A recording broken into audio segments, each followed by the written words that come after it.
All right, so I'm in the 2025 Civic Si. This is a 11th gen Civic, and the Si has a slightly different map light housing unit here.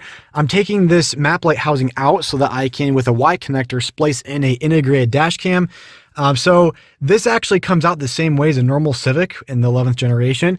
You basically just get your fingernails up in the leading edge here and pull down. You just pull that sucker right down from the leading edge. You want to put a little bit of force going towards the rear of the car, but not much. You really want to put most of your energy just going down. Get both your hands up in there, straight down.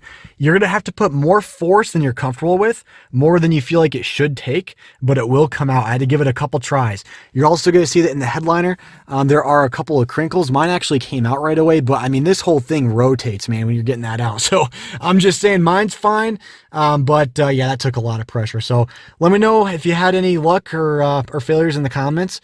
And yeah, thanks for watching. I'll see you in the next video.